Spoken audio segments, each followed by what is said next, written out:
नमस्कार, आप देख रहे हैं चाणक्य न्यूज और मैं हूं आपके साथ मानवी ठाकुर। आज की कुछ खास खबरें। रामबाबू यादव ने आज साईं कुटी का अवलोकन किया और यहां के गद्दी नसीन सच्चिदानंद शाह से हुई वार्तालाप बहुत ही ऐतिहासिक बातचीत हुई। सुल्तानपुर का ऐतिहासिक स्थल साईं कुटी समूचे उत्तर प्रदेश ही नहीं बल्कि भारत में कई स्थानों पर देखने को मिलता है। सुल्तानपुर गोमती के किनारे बसा हुआ है जो लगभग 1850.51 में इस पंथ के महान संत अबरन शाह दाता की तपस्या किया था, तभी से आश्रम चल रहा है।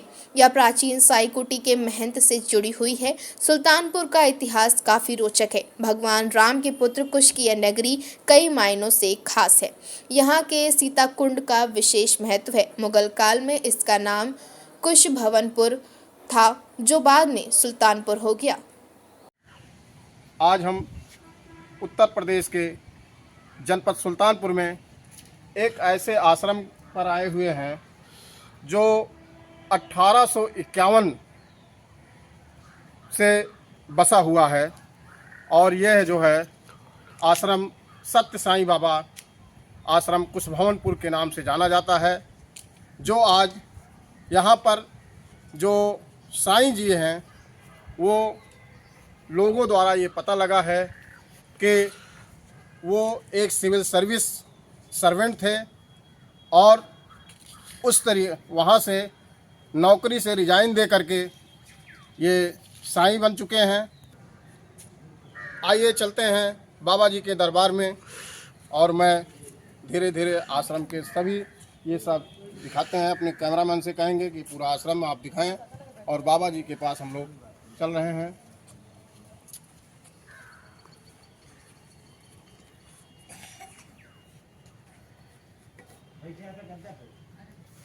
लगभग हम बाबा जी के पास पहुंच चुके हैं और मैं उनकी कुटिया में प्रवेश कर रहा हूं। अरे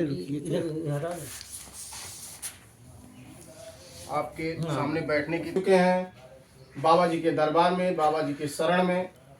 आइए जानते हैं बाबा जी के इस पूरे जीवन काल की गाथा और इस साईं कुटी के महत्व के बारे में बाबा जी से जानते हैं। बाबा जी।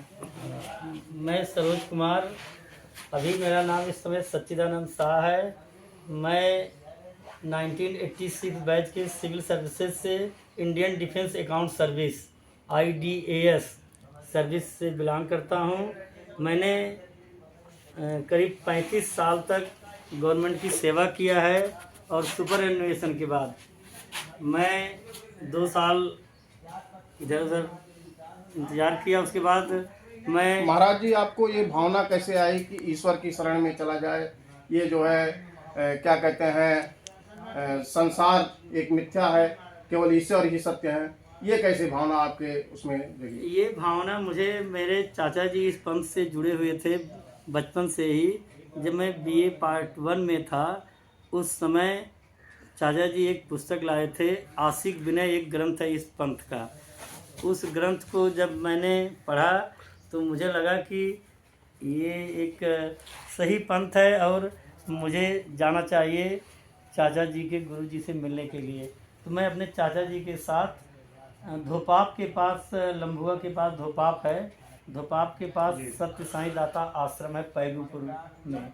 तो वहाँ पर मैं बचपन में ही जाया करता था, सिविल सर्विसेज में सेलेक्ट होने से पहले से ही। तो मैं इस पंथ से बहुत पहले से ही जुड़ा हुआ हूँ। 3 फरवरी 1982 को मैंने गुरु बनाया था और पैगुपुर के दाता सदगुरु गरीब शाह दाता हमारे गुरु, प्रथम गुरु रहे वही, और उन्होंने ही हमको करीबन 8 वर्ष तक वो जीवित रहे। 1990 में उन्होंने अपना शरीर त्यागा। तो उस समय तक उन्होंने, उनके द्वारा हम काफ़ी कुछ इस पंथ के बारे में सीख चुके थे।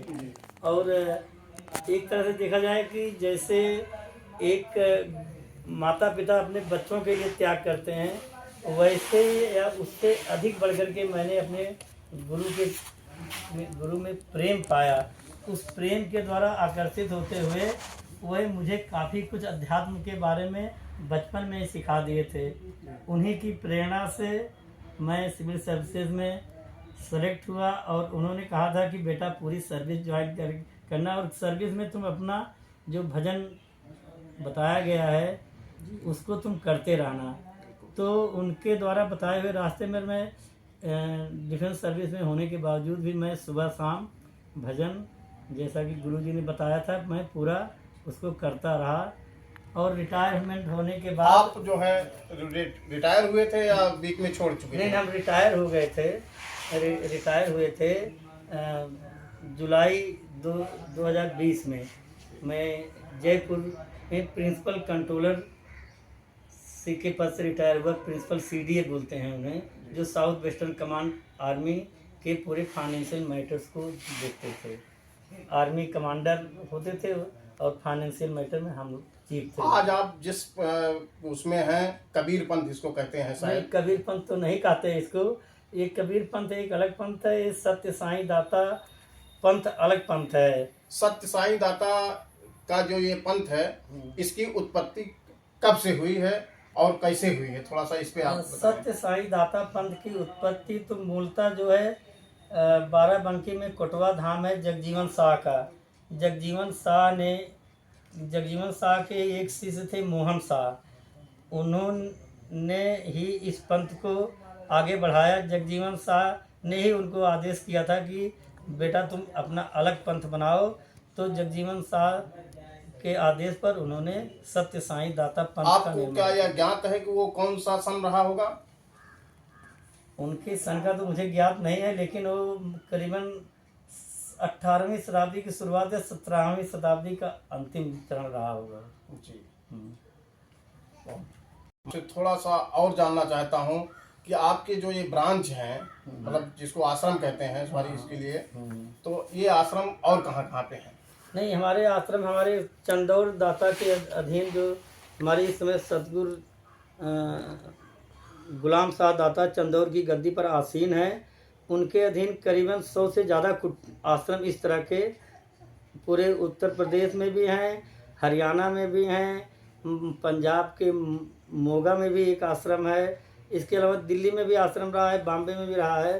तो करीब करीब मध्य प्रदेश में भी काफ़ी आश्रम हैं, इस समय भी मध्य प्रदेश में भी हैं। नज़दीक चित्रकूट में भी कई आश्रम हैं, बुंदेलखंड में कई आश्रम हैं इसी पंथ से जुड़े हुए।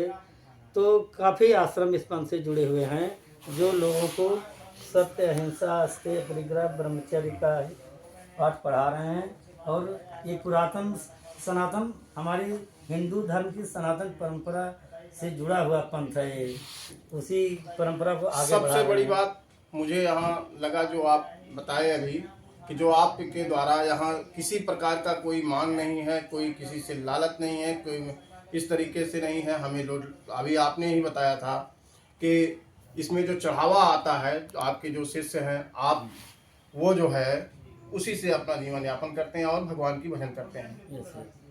नहीं, हम इस पंथ का मोहन शाह ने पहले कहा था यार संतों की यही बाणी रहे, कबीर दास ने भी कहा मांगन से मरना भरा या सदगुरु की सीख।